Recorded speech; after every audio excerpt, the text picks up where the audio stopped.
ಮಾಡಿಕೊಂಡ. ಭೋಜನವಾಯಿತು. ರಾತ್ರಿ ಮಲಗುತ್ತಾರೆ. ಬೆಳಗಿನ ಜಾವ 3 ಗಂಟೆಗೇನೆ ಎದ್ದು ಶ್ರೀನಿವಾಸ ಆಕಾಶರಾಜನ ಪಟ್ಟಣಕ್ಕೆ ಹೊರಡ್ತಾನೆ. ಹೊರಡ್ತಾ ಇರುವಾಗ ಮಧ್ಯೆ ಶುಕಾಚಾರ್ಯರು ಬಂದು ಬೇಡ್ತಾರೆ. ಶ್ರೀನಿವಾಸ, ನನ್ನ ಮನೆಗೆ ಊಟಕ್ಕೆ ಬಾರೋ ಮಾರಾಯ ಅಂತ ಬೇಡ್ತಾರೆ. ಆಗ ಶ್ರೀನಿವಾಸ ಊಟಕ್ಕೆ ಬರ್ತಾನೆ. ಲಕ್ಷ್ಮೀದೇವಿಯನ್ನು ಕರೆದುಕೊಂಡು ಬರ್ತಾನೆ. ಶ್ರೀನಿವಾಸನಿಗೆ ಊಟಕ್ಕೆ ಹಾಕ್ತಾರೆ, ಲಕ್ಷ್ಮೀದೇವಿಗೆ ಊಟಕ್ಕೆ ಹಾಕ್ತಾರೆ. ಅವರಿಬ್ಬರಿಗೆ ಊಟಕ್ಕೆ ಹಾಕೋಣದರಿಂದ ಮುಕ್ಕೋಟಿ ದೇವತೆಗಳೆಲ್ಲ ತಿಂದು ತೇಗಿ ಬಿಡ್ತಾರೆ. ಎಷ್ಟು ಸಮೃದ್ಧವಾದ ಊಟಕ್ಕೆ ಹಾಕಿದ್ರಲ್ಲ ಅಂತ ಸಂತೋಷ ಪಡ್ತಾರೆ. ತಾವೆಲ್ಲ ವಿಚಾರವನ್ನು ಮಾಡಬೇಕು. ಪ್ರತಿನಿತ್ಯ ದೇವರಿಗೆ, ಲಕ್ಷ್ಮೀ ದೇವಿಗೆ ಊಟಕ್ಕೆ ಹಾಕುವುದರಿಂದ, ಅವರ ಎಂಜಲವನ್ನು ನಾವು ಸ್ವೀಕಾರವನ್ನು ಮಾಡುವುದರಿಂದ, ಅವರ ನೈವೇದ್ಯವನ್ನು ನಾವು ಸ್ವೀಕಾರವನ್ನು ಮಾಡುವುದರಿಂದ ಮಿನಿಮಮ್ 3 ದೇವತೆಗಳಿಗೆ ಊಟಕ್ಕೆ ಹಾಕಿದ ಪುಣ್ಯ ಬರುತ್ತೆ. ಈ ಪುಣ್ಯ ಸ್ತ್ರೀಯರಿಗೆ ಬೇಡಾಗಿತ್ತು ಅಂದ್ರೆ ಅಡಿಗೆ ಮಾಡೋದು ಬೇಡ, ಪುರುಷರಿಗೆ ಬೇಡವಾಗಿತ್ತು ಅಂದ್ರೆ ದೇವರ ಪೂಜೆ ಮಾಡೋದು ಬೇಡ. ಈ 2 ಮಾಡುವುದೇ ಇದು ಇವತ್ತು ಶ್ರೀನಿವಾಸ ಕೊಟ್ಟ ನಮಗೆ ರಿಟರ್ನ್ ಗಿಫ್ಟ್ ಅಂತ ಭಾವಿಸೋಣ. ಇದರಲ್ಲಿ ಒಂದು 4 ಜನರಾದರೂ ಪೂಜೆ ಮಾಡದಿರುವವರು, ಮಾಡುವವರಲ್ಲ, ಪೂಜೆ ಮಾಡದಿರುವವರು ಮಾಡುವುದಕ್ಕೆ ಸಿದ್ಧರಾಗಿ, ಅಡಿಗೆಯನ್ನು ಮಾಡಿಕೊಡುವುದಕ್ಕೆ ಸಿದ್ಧರಾಗಿ, ಮುಕ್ಕೋಟಿ ದೇವತೆಗಳಿಗೆ ಊಟಕ್ಕೆ ಹಾಕಿದ ಪುಣ್ಯ ಕುಳಿತಲ್ಲೇ ಬರುತ್ತೆ. ಅರ್ಧ ಗಂಟೆ ದೇವರ ಪೂಜೆ ಮಾಡುವುದರಿಂದ ಸಿಕ್ಕು ಬರುತ್ತೆ. ಹೀಗೆ ಎಲ್ಲರಿಗೂ ಶುಕಾಚಾರ್ಯರು ಊಟಕ್ಕೆ ಹಾಕ್ತಾರೆ. ಅದಾದ ಮೇಲೆ ಆಕಾಶರಾಜನ ಪಟ್ಟಣಕ್ಕೆ ಹೋಗ್ತಾರೆ. ರಾತ್ರಿ ಊಟವಾಗತ್ತೆ, ಎದುರುಗೊಳ್ತಾರೆ. ರಾತ್ರಿ ಊಟವಾಗತ್ತೆ. ಬೆಳಗಿನ ಜಾವ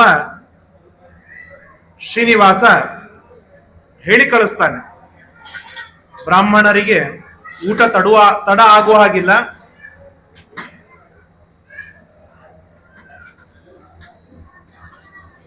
ಸಾಯಂಕಾಲದ ಗೋಧೂಳಿ ಸಮಯಕ್ಕೆ ಅಕ್ಷತಾರೋಪಣವಿದೆ. ಆದ್ದರಿಂದಾಗಿ ಅಲ್ಲಿಯವರೆಗೆ ಬ್ರಾಹ್ಮಣರನ್ನು ಕಾಯಿಸುವುದು ತಪ್ಪು. ಆದ್ದರಿಂದಾಗಿ ನಾನು, ಬಕುಲಾದೇವಿ, ಬ್ರಹ್ಮದೇವರು, ಸರಸ್ವತಿ ದೇವಿ, ಲಕ್ಷ್ಮೀ ದೇವಿ, 5 ಜನ ವಸಿಷ್ಠರು, ಪುರೋಹಿತರು ನಾವು ಉಪವಾಸವಿರ್ತೇವೆ.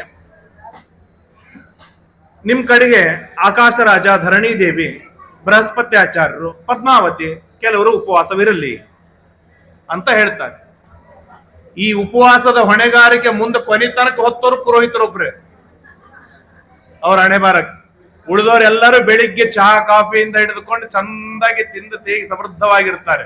ಕೊನೆ ತನಕ ಮನೆಗೆ ಹೋಗಿ ಊಟ ಮಾಡುವವರು ಅಂತಂದ್ರೆ, ಯಾಕೆ ಅಲ್ಲೂ ಊಟದ ವ್ಯವಸ್ಥೆ ಇರೋದಿಲ್ಲ, ಪುರೋಹಿತರ ಅವಸ್ಥೆ. ಹಾಗಾಗಿ ಅದು ಶ್ರೀನಿವಾಸನೇ ಹೇಳಿಕೊಟ್ನಲ್ಲ, ಉಪವಾಸವಿರೋಣ ಅಂತೇಳಿ ಉಪವಾಸವಿರ್ತಾರೆ. ಆಗ ಆಕಾಶರಾಜ ಐರಾವತ ಆನೆಯನ್ನು ತೆಗೆದುಕೊಂಡು ಬರ್ತಾನೆ. ಶ್ರೀನಿವಾಸ, ಎಲ್ಲರದು ಊಟವಾಗಿದೆ, ಇನ್ನ ಬರಬೇಕು, ಅಕ್ಷತಾರೋಪಣಕ್ಕಾಗಿ ಬರಬೇಕು ಅಂತ ಪ್ರಾರ್ಥನೆಯನ್ನು ಮಾಡಿದಾಗ ಆಕಾಶರಾಜ ಪಾದ ಪ್ರಕ್ಷಾಲನೆ ಮಾಡ್ತಾನೆ. ಧರಣಿದೇವಿ ನೀರು ಹಾಕ್ತಾಳೆ. ಆಕಾಶರಾಜ ಕಾಲು ತೊಳಿತಾನೆ. ಕಾಲು ತೊಳಿತಾ ಇರುವಾಗ ಅಲ್ಲಿಯ ಜನ ಹೇಳ್ತಾರೆ, ಮುಕ್ಕೋಟಿ ದೇವತೆಗಳು ದೇವರ ಪಾದ ಪ್ರಕ್ಷಾಲನವನ್ನು ತೀರ್ಥ ರೂಪದಿಂದ ಪ್ರಾಶನ ಮಾಡ್ತಾರೆ. ಆ ದೇವರ ಪಾದ ಪ್ರಕ್ಷಾಲನದ ತೀರ್ಥವನ್ನು ಪ್ರಾಶನೆ ಮಾಡುವುದಕ್ಕೆ ಕಾರಣವಾದದ್ದು ಏನು ಅಂತಂದ್ರೆ, ದೇವರಿಗೆ ನಾವು ಮಾಡುವ ಅಭಿಷೇಕ. ಸಣ್ಣ ಪುಟ್ಟ ನೀರಿನಿಂದ, ನಮ್ಮ ಕೈಲಾದ ಶುದ್ಧವಾದ ಮಡಿಯಿಂದ ನಾವು ದೇವರಿಗೆ ನೀರನ್ನು ಅಭಿಷೇಕ ಮಾಡಿ ಪಾದ ಪ್ರಕ್ಷಾಲನವನ್ನು ಮಾಡಿದರೆ ಆ ತೀರ್ಥ ತೆಗೆದುಕೊಳ್ಳುವುದಕ್ಕೆ ಬ್ರಹ್ಮಾದಿ ದೇವತೆಗಳು ಓಡಿ ಬರ್ತಾರೆ, ತೆಗೆದುಕೊಳ್ತಾರೆ. ಎಷ್ಟು ದಿನ ಅಂತ ನಾವು ಇನ್ನೊಬ್ರು ಕೊಟ್ಟು ತೀರ್ಥ ತೆಗೆದುಕೊಳ್ಳೋದು? ನಾವು ಕೊಟ್ಟು ತೀರ್ಥನು ಬ್ರಹ್ಮದೇವರು ತಗೊಳ್ಳಲ್ಲ. ಯಾಕೆ ತಗೊಳ್ಳೋದಿಲ್ಲ? ಕೊಟ್ಟೆ ಕೊಡ್ತೀವಿ. ಪ್ರಾಣದೇವರಿಗೆ ತಗೋತಾರೆ, ಗರುಡ ದೇವರು ತಗೋತಾರೆ, ಶೇಷದೇವರು ತಗೋತಾರೆ, ಗಣಪತಿ ತೆಗೆದುಕೊಳ್ತಾನೆ, ಟೀಕಾರಾಯರು ತೆಗೆದುಕೊಳ್ತಾರೆ, ವ್ಯಾಸರಾಯರು ತೆಗೆದುಕೊಳ್ತಾರೆ, ರಾಯರು ತೆಗೆದುಕೊಳ್ತಾರೆ, ಎಲ್ಲರೂ ತೆಗೆದುಕೊಳ್ತಾರೆ.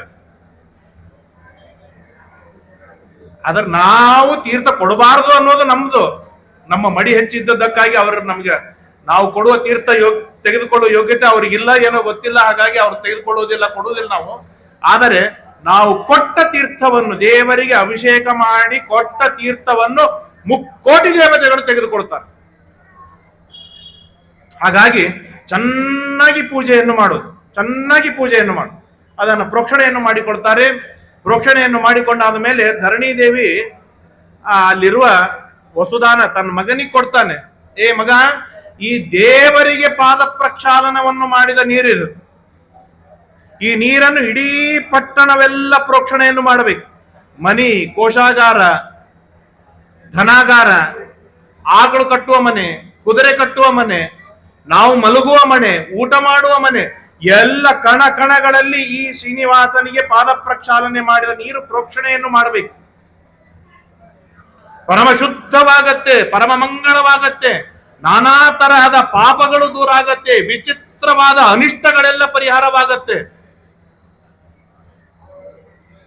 ವಿವಾಹಕ್ಕೆ ಪ್ರತಿಬಂಧಕವಾದ ಕೋಟಿ ಕೋಟಿ ಪಾಪಗಳು, ಲಕ್ಷ ಕೋಟಿ ಪಾಪಗಳು, ಆ ಎಲ್ಲ ಪಾಪಗಳು ದೇವರಿಗೆ ಅಭಿಷೇಕವನ್ನು ಮಾಡುವುದರಿಂದ ಪರಿಹಾರವಾಗತ್ತೆ. ಸಂತಾನಕ್ಕೆ ಪ್ರತಿಬಂಧಕವಾಗಿರ್ತಕ್ಕಂಥ ನಾನಾ ತರಹದ ಪಾಪಗಳು, ಆ ಎಲ್ಲ ಪಾಪಗಳು ದೇವರಿಗೆ ನೈವೇದ್ಯವನ್ನು ಮಾಡೋದರಿಂದ ಪರಿಹಾರವಾಗತ್ತೆ. ಹಾಗಾಗಿ ದೇವರ ಪೂಜೆಗೆ ಏನಿದೆ, ಬಹಳ ಅತ್ಯದ್ಭುತವಾದ ಪ್ರಾಶಸ್ತ್ಯವಿದೆ ನಮ್ಮಲ್ಲಿ.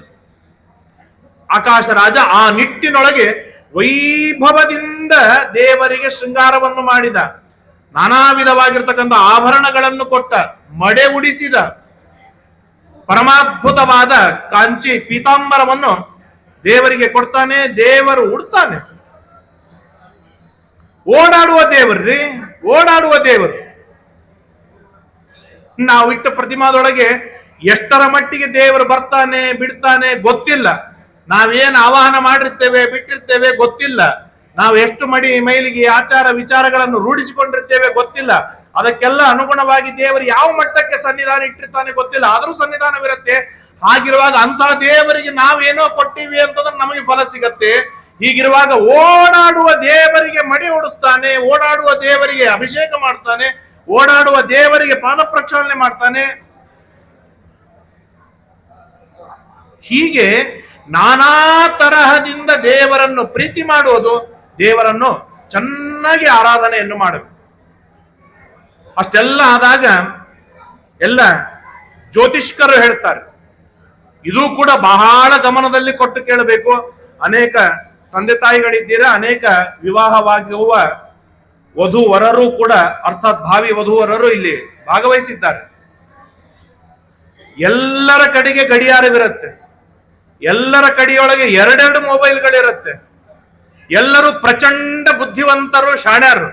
ಇಷ್ಟೆಲ್ಲ ಇದ್ದಾಗಲೂ ಗಂಟೆ 2 ಗಂಟೆ ಅಕ್ಷತಾರೋಪಣ ಮುಹೂರ್ತ ಮೀರಿದ ಮೇಲೇನೆ ಆಗತ್ತೆ. ಯಾಕಾಗತ್ತೆ? ಪುಣ್ಯವಿಲ್ಲ. ಕೆಟ್ಟ ಮುಹೂರ್ತದೊಳಗೆ, ಅರ್ಥಾತ್ ಏನೋ ಒಂದು ಮುಹೂರ್ತದೊಳಗೆ ಮಾಗುವ ದೌರ್ಭಾಗ್ಯ ಬರುತ್ತೆ. ಹಾಗಾಗಿ ಆ ದೌರ್ಭಾಗ್ಯವನ್ನು ಕಳೆದುಕೊಳ್ಳಬೇಕು. ಬಹಳ ಸ್ಪೆಸಿಫಿಕ್ ಆಗಿ ಗಮನ ಕೊಡಬೇಕು, ಬಹಳ ಲಕ್ಷ್ಯ ಕೊಡಬೇಕು.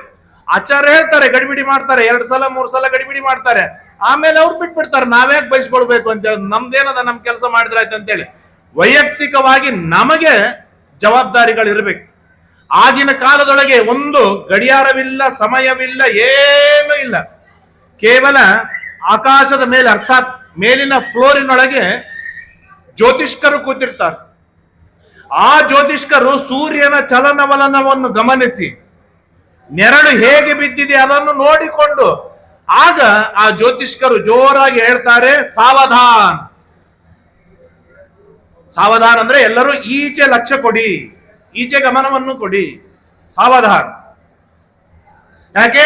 ಶುಭ ಮುಹೂರ್ತ, ಸುಮುಹೂರ್ತ ಇಲ್ಲಿ ಬಂದಿದೆ ಅಂತ ಎಲ್ಲ ಜ್ಯೋತಿಷ್ಕರು ಏಕಕಾಲಕ್ಕೆ ಹೇಳಿದಾಗ ಅಕ್ಷತಾರೋಪಣವನ್ನು ಮಾಡ್ತಾರೆ. ಎಂತ ಅದ್ಭುತವಾದ ಅಕ್ಷತಾರೋಪಣ ಅಂತಂದ್ರೆ, ಈ ಎಲ್ಲ ಕಾನ್ಸೆಪ್ಟ್ಗಳು ನಮ್ಮಲ್ಲಿ ಬರ್ಬೇಕು. ಅದಕ್ಕಾಗಿ ನಾನು ಒತ್ತಿ ಹೇಳ್ತೇನೆ, ಕತೆ ತಾವೆಲ್ಲ ಕೇಳಿದ್ದು. ನಾವು ಹಾಕಿದ ಅಕ್ಷತ ಅದು ನೇರವಾಗಿ ವಧುವರರ ಮೇಲೆ ಬೀಳಬೇಕು. ಈಗಿನ 99% ಕಲ್ಯಾಣ ಮಂಟಪ ಹೀಗೆ ಅಕ್ಷತಾ ಅಲ್ಲಿರುತ್ತೆ.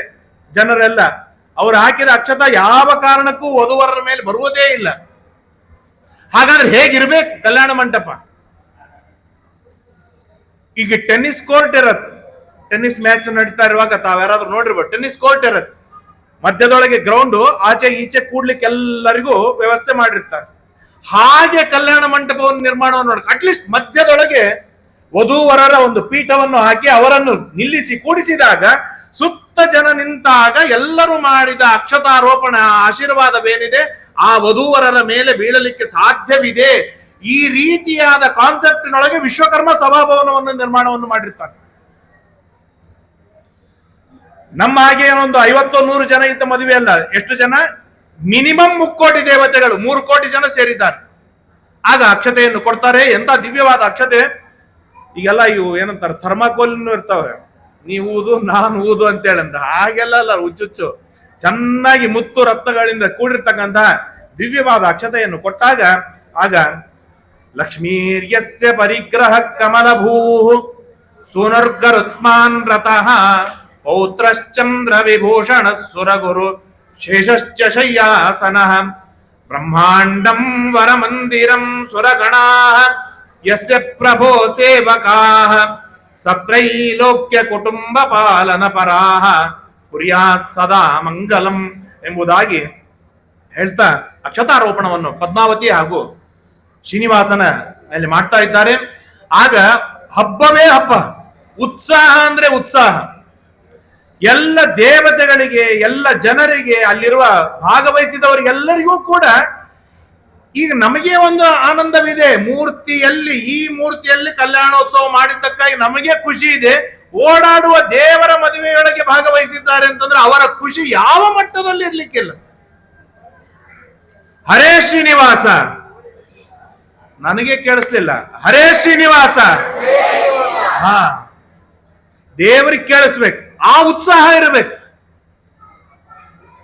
ಆಗ ವೈಭವದಿಂದ ಅಕ್ಷತಾರೋಪಣವನ್ನು ಮಾಡ್ತಾ ಇದ್ದಾರೆ.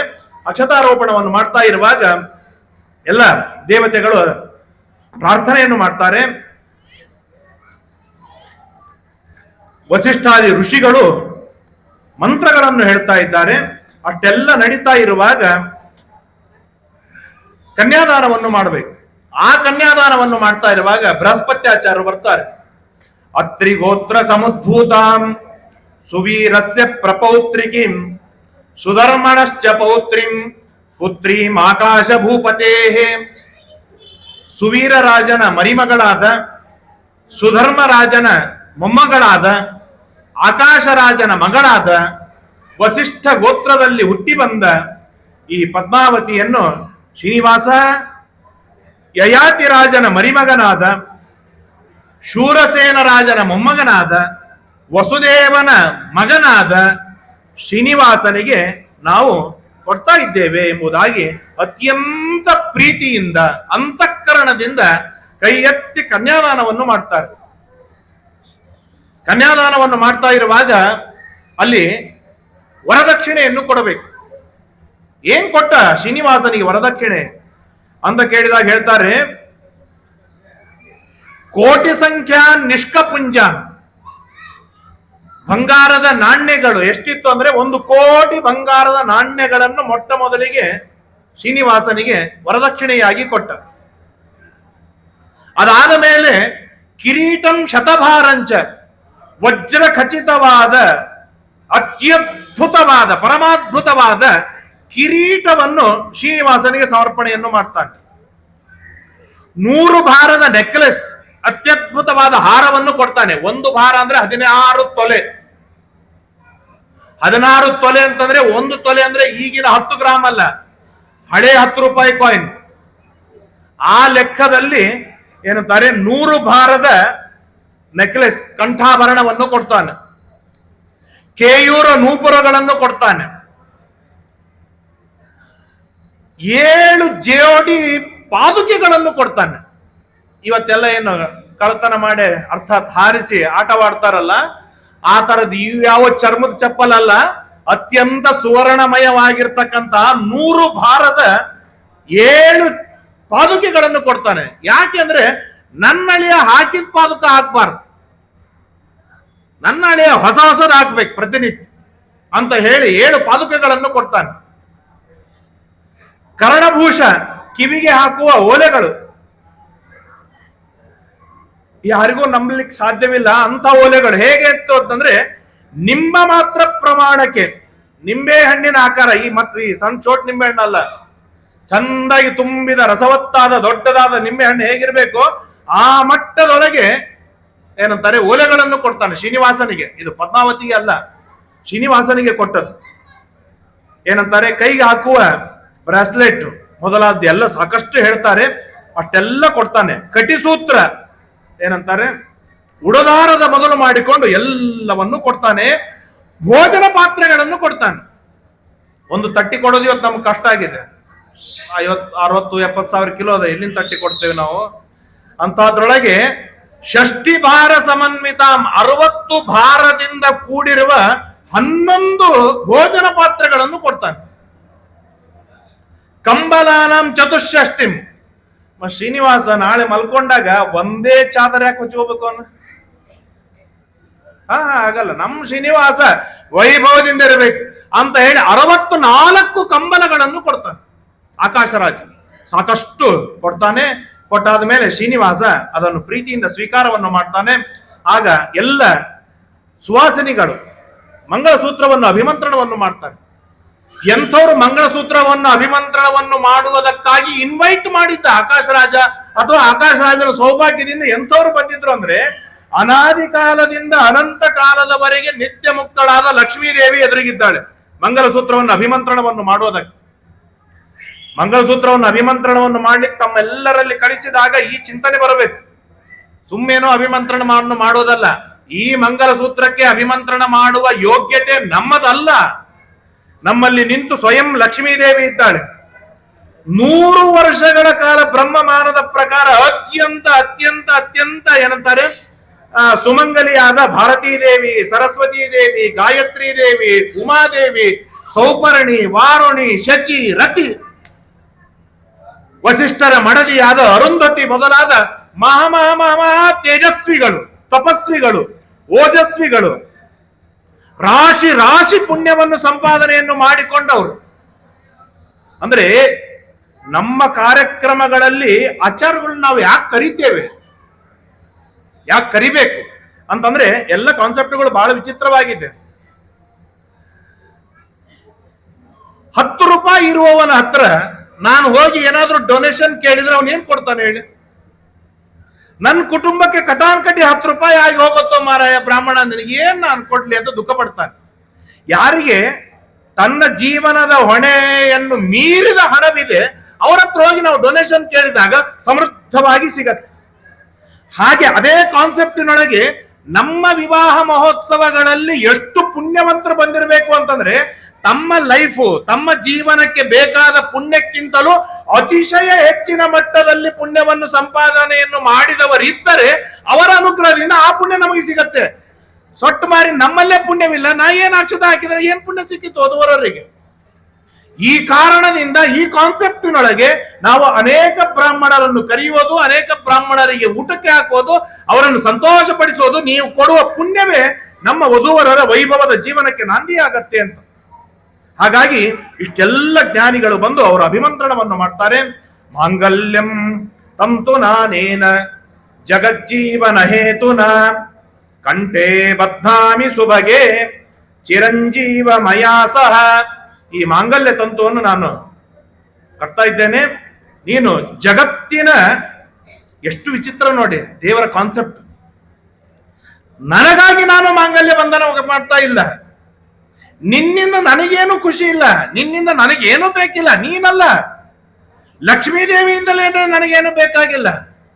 ಆದ್ರೆ ನಾನು ಯಾಕೆ ಮಾಂಗಲ್ಯ ಬಂಧನ ಮಾಡ್ತೇನೆ ಅಂತಂದ್ರೆ ಇದು ಜಗತ್ತಿಗೆ ಒಳಿತಾಗಬೇಕು, ಜಗತ್ತಿಗೆ ಕ್ಷೇಮವಾಗಬೇಕು. ಈ ಮಾಂಗಲ್ಯ ಬಂಧನದ ಕಥಾನಕವನ್ನು ಯಾರು ಕೇಳ್ತಾರೆ ಅವರಿಗೆಲ್ಲರಿಗೂ ಕೂಡ ಅತ್ಯಂತ ಶೀಘ್ರದೊಳಗೆ ಪರಮಮಂಗಲಗಳಾಗಬೇಕು ಅಂತ ಹೇಳಿ ಶ್ರೀನಿವಾಸ ತಾನು ಮಾಂಗಲ್ಯ ಬಂಧನವನ್ನು ಮಾಡ್ತಾನೆ. ಮಾಂಗಲ್ಯ ಬಂಧನವನ್ನು ಮಾಡಿದಾಗ ರತ್ನಪೀಠೆ ಪ್ರತಿಷ್ಠಾಪ್ಯ, ಅಷ್ಟರವರೆಗೆ ವಿವಾಹ ಅಲ್ಲಿವರೆಗೆ ಮುಗಿಯುತ್ತೆ. ಅಷ್ಟರೊಳಗೆ ಸಾಯಂಕಾಲವಾಗಿರ್ತದೆ. ಬಂಗಾರದ ಪೀಠವಾಗಿ ಶ್ರೀನಿವಾಸನಿಗೆ ಊಟಕ್ಕೆ ಕೂಡಿಸ್ತಾರೆ. ವೈಭವದಿಂದ ಶ್ರೀನಿವಾಸ ಊಟ ಮಾಡ್ತಾನೆ. ಮರು ದಿವಸ ಮುಂದಿನ ಎಲ್ಲ ಕಾರ್ಯಕ್ರಮಗಳನ್ನು ಮಾಡ್ತಾರೆ. ಆಗ ಶ್ರೀನಿವಾಸ ಹೇಳ್ತಾನೆ, ಆಕಾಶ ರಾಜ, ಇನ್ನು ನಾನು ಹೊರಡ್ತೇನೆ. ಆಗ ಧರಣಿ ದೇವಿ ಹೇಳ್ತಾಳೆ, ಆಕಾಶ ರಾಜ ಇಬ್ರು ಕೂಡ ಹೇಳ್ತಾರೆ, ಅಲ್ಲೋ ಶ್ರೀನಿವಾಸ, ಒಂದು ತಿಂಗಳು ಇದ್ದು ಹೋಗಲ್ಲ, ಸ್ವಲ್ಪ ಸಂತೋಷ ಆಗತ್ತೆ. ಯಾಕೆಂದ್ರೆ ಲಾಲಿತಾಂ ಪಾಲಿತಾಂ ಪುತ್ರೀಂ ನವಮಾಸ ಧೃತಾಮಯ. ಧರಣಿ ಹೇಳ್ತಾಳೆ, 9 ತಿಂಗಳವರೆಗೆ ಹೆತ್ತು ಹೊತ್ತು ಸಾಕಿ ಸಲಹಿ ಇಷ್ಟು ಒಳ್ಳೆ ಸಂಸ್ಕಾರವನ್ನು ಕೊಟ್ಟು ಶುದ್ಧವಾದ ಸದಾಚಾರವನ್ನು ತಿಳಿಸಿ ಧಾರ್ಮಿಕರನ್ನಾಗಿ ಮಾಡಿ ತತ್ವಜ್ಞಾನಿಯನ್ನಾಗಿ ಮಾಡಿ ವಿದ್ಯಾವಂತಳನ್ನಾಗಿ ಮಾಡಿ ಸೌಭಾಗ್ಯವಂತಳನ್ನಾಗಿ ಮಾಡಿ ಇಷ್ಟೆಲ್ಲ ವೈಭವದಿಂದ ಸಾಕಿ ಬೆಳೆಸಿದ್ದೇನೆ. ಭಾರಿ ವಿಚಿತ್ರ. ಈಗಿನಾಗಿ 28 ವರ್ಷಕ್ಕೆ ಮದುವೆ ಅಲ್ಲ ಹೆಣ್ಮಕ್ಳದ, ಅತಿ ಸಣ್ಣ ವಯಸ್ಸಿಗೆನೆ ಮದುವೆ. ಹಾಗಾಗಿ ಅತ್ತೆ ಈಗ ಹುಟ್ಟಿದಾಳೋ ಮಣ್ಣು ಹುಟ್ಟಿದಾಳೆ ಕೊಟ್ಟು ಕಳಿಸ್ತಾ ಇದ್ದೇನೆ ಅಂತ ಹೇಳಿ ಅವಳು ಕಣ್ಣೀರಿಡ್ತಾಳೆ. ಆಗ ರಾಜ ಮಾತನಾಡ್ತಾನೆ, ಹಾ ಪುತ್ರಿ ಮಂದಭಾಗ್ಯೋಹಂ ತದ್ವಿಯೋಗೇನ ಕೇವಲಂ. ನೀನ್ ಹೊರಟಿ ಅಂತಂದ್ರೆ ನಿನ್ ಜೊತೆ ನಮ್ ಭಾಗ್ಯ ಹೋಯ್ತು. ಸೌಭಾಗ್ಯ ಹೋದ ಮೇಲೆ ನಾವೇನ್ ಮಾಡೋಣ? ಯಾಕೆ ಸೌಭಾಗ್ಯದ ಲಕ್ಷ್ಮಿ ಅವಳು ಇರೇ ಅಂತ ಅವನು ಬೇಡಿಕೊಳ್ತಾನೆ. ತೋಂಡಮಾನ ಮಾತನಾಡ್ತಾನೆ, ವಯಂ ದರಿದ್ರ ನಿರ್ಭಾಗ್ಯ ಕೃಪಣ ದೀನಚೇತತ ವಯಂ ಮರಣಮಾಪನ್ನ. ನನ್ನ ಪಾಲಿಗೆ ನೀನು ಶ್ವಾಸೋಚ್ಛ್ವಾಸವಿದ್ದ ಹಾಗೆ ನೀ ಹೊರಟಿ ಅಂತಂದ್ರೆ ಏನ್ ನಮ್ಮ ಅವಸ್ಥೆ ಅಂತ ಅವಳು ಕಣ್ಣೀರಿಡ್ತಾನೆ. ಆಗ ವಸುದಾನ ಮಾತನಾಡ್ತಾನೆ, ಸಣ್ಣ ಹುಡುಗ. ಬಹಳ ಅದ್ಭುತವಾದ ಮಾತು. ಇವತ್ತಿನ ಯೂತ್ ತಾಯಂದರಿಗೆಲ್ಲರಿಗೂ ಕೂಡ ಬಹಳ ಅತ್ಯದ್ಭುತವಾದ ಮಾತು, ಬಹಳ ಲಕ್ಷ್ಯದಲ್ಲಿ ಇಟ್ಟುಕೊಂಡು ಕೇಳಬೇಕು. ವಸುದಾನ ಹೇಳ್ತಾನೆ, ಮಾತರ್ಮಾಂ ಬಾಲಕಂ ತ್ಯಕ್ವಾ ಯಥಾ ಲೋಕೆ ಧನಾರ್ಜಕ ಗಚ್ಚೇ ತಥಾ ಮಾಂ ಭಗಿನಿ ತ್ಯಕ್ವಾ ತ್ವಂ ಕ್ವನು ಗಚ್ಚಸಿ. ಅಕ್ಕ, ತಾಯಿ ತಾನು ಹಣ ಸಂಪಾದನೆ ಮಾಡಬೇಕು ಅಂತ ಹೇಳಿ ಮಗನನ್ನು ಒಂದು ಕಡೆ ಕೂಡ್ಯಾಕ ಹೋಗ್ತಾಳಲ್ಲ, ಹಾಗೆ ನನ್ನನ್ನು ಬಿಟ್ಟು ಹೊಟ್ಟಿಯಲ್ಲೇ. ತಾಯಿ ಕೆಲಸಕ್ಕೆ ಹೋಗ್ಲಿಕ್ಕೆ ಶುರು ಮಾಡಿದ್ಮೇಲೇನೆ ಈ BV ಸೆಟ್ಟಿಂಗ್ಸ್ ಬಂದು.